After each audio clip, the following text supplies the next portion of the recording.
Hello বন্ধুরা, Durand কাপের knockout স্টেজের ক্রীড়াসূচি কিন্তু প্রকাশিত হয়েছে এবং আজকে আমরা সেটা নিয়ে আলোচনা করব।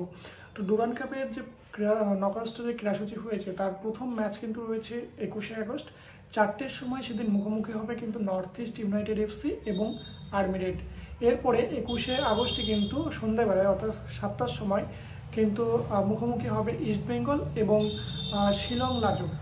এরপর সেকেন্ড যে ম্যাচগুলো রয়েছে সেটা রয়েছে 23শে আগস্ট। 23শে আগস্ট বিকেল 4টের সময় কিন্তু খেলা রয়েছে মোহনবাগান ভার্সেস পাঞ্জাব এবং ওই দিনই কিন্তু সন্ধ্যা 7টার সময় রয়েছে বেঙ্গালুরু এফসি এবং কেবিএফসির মধ্যে কিন্তু ম্যাচ।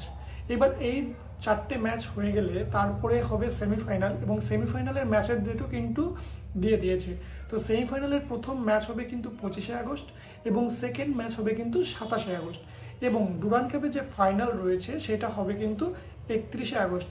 ডুরান্ড কাপের এই ক্রীড়াসূচি কিন্তু দিয়ে দিয়েছে এবং তোমরা জানো ডুরান্ড কাপ কোথায় দেখতে পাবে। ডুরান্ড কাপ দেখতে পাবে সোনি লাইভে কিন্তু তোমরা, এবং তাছাড়াও যদি তোমরা ফ্রিতে দেখতে চাও কিভাবে দেখতে পাবে সেটা নিয়েও কিন্তু একটা ভিডিও অলরেডি এই চ্যানেলে দেওয়া রয়েছে, তোমরা সেটা দেখে নিতে পারো।